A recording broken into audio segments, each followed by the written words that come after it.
So, guys, I will be 32 weeks tomorrow. I'm really tired. Um, haven't really been making many videos, to be honest with you. I don't know if I can really see. Don't really think it can really be hidden anymore, because I was hiding it. So now I just tell people I am to get it over with. Um, she's doing good in there. Really happy that she's doing good. Staying, you know, prayerfully, having faith and everything. So, let's see. My mom said I still got my curves. I was like, oh Lord, I don't see him. All I see is this big round belly. And then one girl said I saw her because I guess I'm supposed to be on bed rest, but I was on a cart, like one of those things, scooter carts that you sit on, or whatever, grabbing stuff. Well, having my nephew and my mom grab stuff for me, and they were asking. I saw a friend, an old church buddy that I had, and I was like, "Oh, you look good, girl." She said, "You do too." And I looked at her. I said, "Lord, I don't feel like it, but thank you." you know, I just so I don't know if I told you I finished the Bible and everything. I'm pretty sure I did. So I was really ecstatic about that. I was really happy. And um I am reading. I've been reading a little slow. I've been doing like 2 chapters a day, really. So I'm probably like on chapter 19, maybe 18, 19 of Genesis, chapter 19 or 18.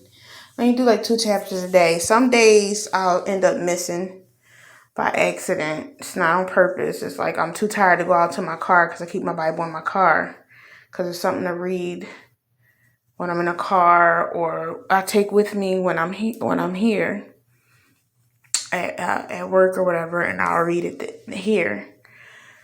So it's kind of, sometimes it's not on purpose. It's just that I can't get out to the car. And I don't want to miss where I left off. So I like to use that same Bible is New King James Version. Like I said, after I'm done with New King James Version, I'll be going straight to King James Version. And after I finish that, I'm going to try the Hebrew version. See what happens. Wish me luck. But it's going to take me years to do this. This isn't a I just got a text from the hubby. He said I'm really showing, and it looks really good on me, and that made my day. Oh, that was so sweet. I love you too. Even though he's the one that's helping me get all fattened up and stuff. You should be in the house. Oh my gosh. He makes sure I don't do anything. He wants me to relax. He likes to feed me and stuff all the time. Did you eat? Go feed my baby. Him and my mom and my son be on me. If he's not there, it's my son.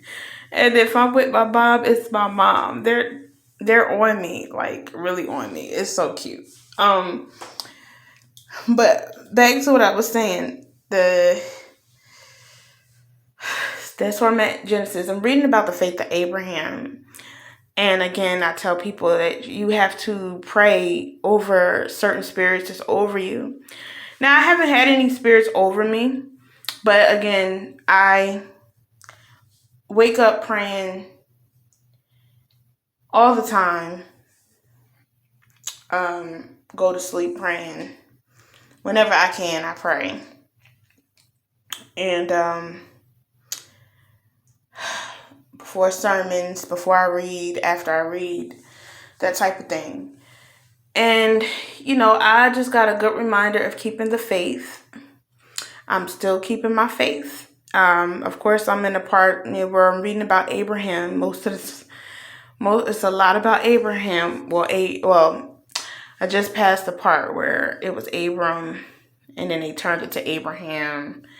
He was saying how Sarai is no longer going to be called Sarah, and God gave him a covenant to make sure that everybody was circumcised in his home, and that he had to abide by. And Abram was like, how you gonna tell me I'm gonna bear all these children, or I'm gonna be fruitful and multiply with my wife? And she's 99 years old and I'm 100 and something years old. This is hilarious, But even though it was funny and it seemed very impossible, guess what? He still told him this is what's going to happen. And so Abraham did exactly what was asked of him. So, and he did that covenant, which was asked of him. So then, of course, we're going to move further on into it. But I don't know if it's that as far as I've gotten. Yeah, that was as far as I've gotten. So I just want to, she's kicking. I just want to, if any of y'all are having doubts or worried about something, have faith. I'm having faith in my future wedding that's supposed to happen soon, next year. I have faith in me getting this weight off and getting healthy. I have faith in God. I have faith that He's going to do these things for me. Let me rephrase that. I have faith that I'm going to find the willpower to eat right. I have faith that I don't have to rely on baby formula. I don't have to rely on carnation milk. I'm going to be able to rely strictly on my breast milk to support my child in her feedings. I have faith that my child is going to be here healthy. I have faith that I'm going to have a vaginal birth. And she is going to go into cephal position. I have faith that she is going to be healthy, and I'm going to be able to leave the hospital with my child. I have faith that in my apartment, my bills are always going to be paid, and we're always going to have food, enough food and everything we're going to be provided for me and my family that I am starting, that we've created together. I have faith that everything's going to work out with my son, Jamel. Everything's going to work out with my stepkids. I don't want to call them stepkids. It sounds so whack. I'm calling my kids too, okay? And everything's going to work out great with my fiance. And everything's going to work out great with me and my job, future employment, everything. I have faith that God is going to make this stuff happen for me. He hasn't come down and spoken to me like He did with Abraham. But I know that for me to be in the Lord, I must act as if I am. I must be that way. Instead of just telling people, this is how it is. And I have really been doing a pretty good job. I've come very far, very, very far. And that's just something I wanted to leave you guys with. I want the blessings of Abraham. I don't know about y'all, but that's what I want. Where I have land promised to me and descendants that's going to inherit the land, and I have a child on the way when, and I'm able to bear a child for this beautiful man of mine that God has sent me and stuff like that. I have faith, and I want those blessings. So I just wanted to say that to you guys. I love y'all. Y'all have a good day. I might not be on here too often because I'm tired all the time. Here it is. I wanted to say this to you guys. I had something happen to me today, which was very, very nice. It almost put me in tears. My grandmother she had, when I was sitting down and she was up, whatever, and she saw my big belly and she knew that I was pregnant. And she said to me, usually she would ask me to do something for her. But she said to me, she said, "You want me to throw that in the garbage for you? You want me to?" I was like, "No, Grandma, I'll throw stuff in the garbage for you." And I said, "But you know what? Thank you so much. Thank you so much. Like, you don't know how much I appreciate it." I said, because it seems like the only person that come to this house to take care of you, that actually sees me, is my father and you. The only two people see that, how much I'm trying, how, I lost my baby last year and I was in this house when it started. Yet I still come here to take care of my grandmother and be here for her, and how difficult that is. And then I'm on bed rest. I managed to get out of my bed and every morning to come to see her and make sure she's okay and take care of her and do it to the best of my ability. I know that I'm not appreciated when it comes to my aunt. My aunt does not appreciate me. And all she sees is herself. She don't see what everybody else is trying to do and all the help and all the sacrifices everybody else is making. I have all these health issues going on, and so does my father. My father has a lot of health issues going on as well. And we still managed to come here.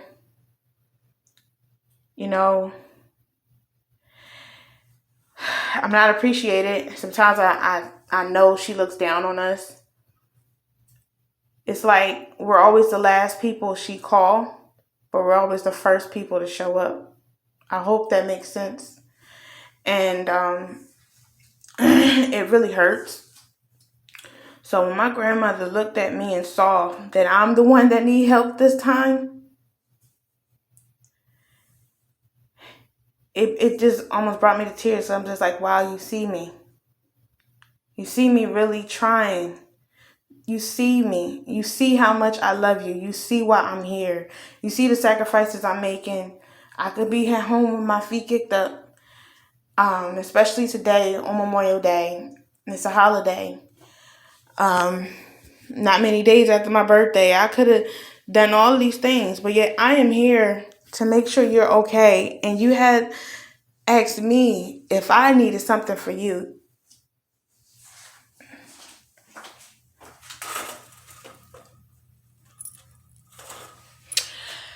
To me, that is a very beautiful thing.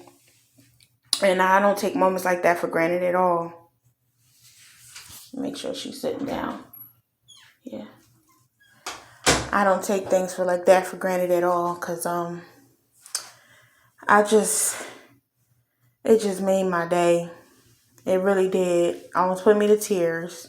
And then for my man to sit there and send me that text message made me feel even better. So I just want y'all to know, like, and then I felt like my cousin came and he didn't even know the whole story. Because here's the thing. I'm not going to bash her. I'm not going to bash her at all. I'm not going to bash anybody. I'm going to let you do it to yourself. And what made it really nice is that he couldn't see where I was coming from until I actually sat him down and I spoke to him and told him both of our sides, me and my dad's side. Then he was able to see the light, because he was looking at it as it being us and not seeing where the real problem lies, and that it wasn't us. And it just made me a little upset, because I know for him to feel that way, she has been talking about us like a dog. I know. And I was just like, and maybe I shouldn't have opened my mouth and said exactly what was going on. But I am tired. I'm tired. I should have let it all just unfold in front of his eyes. But I got tired. and I said what I needed to say. He feels as though, your father knows how his sister is, so he should deal with it. But no one should deal with that. You get what I'm saying? And I feel as though that, whatever she's feeling throughout the day, she had a bad day, she takes it out on me because she has no one else to take it out on. And she knows that I'm not going to disrespect her because she's my aunt. I'll tell her straight like this. I love you. I'm not going to disrespect you. Just going to keep it pushing. I got to get off the phone with you. Talk to you later. Bye. That's it. So, I just really feel like that. And I and my dad are holding on. They don't know how often I have to calm my dad down because of something my aunt did. And my mom even like didn't want me to continue to do what I'm doing, but these are my grandmother's last days. So, and I know she needs the help. She did all that she could do to raise all her children. It's time for everybody to help her. But the fact that she wanted to reach out and help me was so beautiful. And I said, finally, I'm seen. I was like, because I know for sure my cousin don't see me. I know for sure, even though they live all the way in Atlanta, Georgia, I know for sure my cousin does not see me. You're not here to even see what we're experiencing. And you just took a side because you didn't know the other story. And as for her, she will never see my side because all she sees is herself. And that's another thing I want people to understand. You'll get some people to tell you, I believe in Jesus, I believe in Christ, and I believe in this, and I believe in that, and this, that, and the third. God, be my witness, this, that, and the third. And you'd be like, wow, and it'll sound so convincing. But you have to listen to what they're saying, because they will say, they'll argue with you. They won't listen. They won't be quiet and they won't listen. And you have to listen to them in the process to know what they're worshiping and what God looks like to them.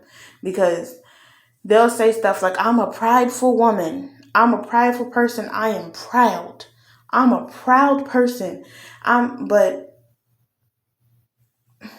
Whoa. Because in the Bible, pride is one of the deadly sins. Whoa. Because it says it plenty of times in the Bible, in many different books of the Bible, many different chapters of the Bible, that God opposes the proud. He does not like the proud. That he loves humility and humble. So, okay, so maybe the God that you're praising is yourself. Maybe the God that you're praising is yourself. Maybe the God that you're praising is yourself and your possessions, your things, and not him. Maybe that's the God you follow. That's why I read the Bible, because you don't have to tell people these things. You understand? You don't have to tell them that they're wrong. You don't have to tell them these things. They make it seem like they're, all about the Lord. But you will find out in just them talking who they are. That's why I love the Bible so much, because it prepares you for those type of things. You can find out who a person really is. Is this person going to apologize to you? If they can't apologize to you, again, what is that pride? Especially if they were wrong. Will they see their wrongdoings? No, because their righteousness lives with them. It doesn't live with God himself. You understand? So you think of these things and you have to say that to yourself. I say this to myself on a regular basis, and I said, thank you, Lord, for allowing me to see that. Thank you. Even though she doesn't see that I'm right, or she doesn't see, you know where I'm going with this. You understand it. And I'm going to be blessed in the process. And it allows me to let down my guard Because before you will argue back with them, not getting anywhere but an argument, adding fuel to the fire. But now you learn to just back up, step away. Well, now I know what you're about. And you keep it pushing. That's how I'm allowed to fight and to keep on pushing and get my blessings served to me every day. Because I don't have to argue with you. You can warn a person once. It said I forget which, warn them once and warn them twice. After that, the person is self-condemned. Let them. They are condemned themselves. They condemn themselves. There's nothing you can do about it. So these are things that you learn in the process of life. I'm sorry I left this long behind video for y'all to watch, but I'm so glad somebody's going to watch it. And I want y'all to understand where I'm coming from. I don't have to curse nobody. They curse themselves. The moment they curse me is when they curse themselves. Remember that, because I'm one of his, okay? I'm not one of yours. I'm not one of the world, none of that. I'm one of his. So, if you got a problem with me, you got a problem with him, okay? Because I am an image of him. I follow him. I believe in him. I love him.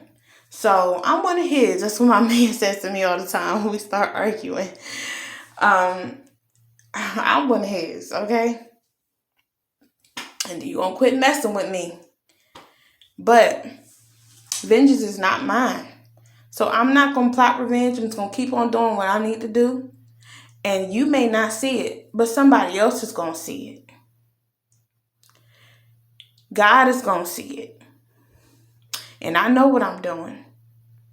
You may never appreciate me, which I doubt she ever will, because she don't and she never will. She looked down on us so much, and she treats us like that. She talks to us like that. And all we do is give love back every time. Every time. And I'm going to continue to do that because she is cursing herself. So all I can do is pray and have mercy on her. Because the moment that I do walk away, or when my grandmother decides to leave this world and go live with God, she's going to wish she listened. And that's all I got to say. I love y'all, and y'all have a blessed day. I know I'm supposed to be singing, but as you can see, I'm out of breath and I'm tired and my feet hurt from standing this long.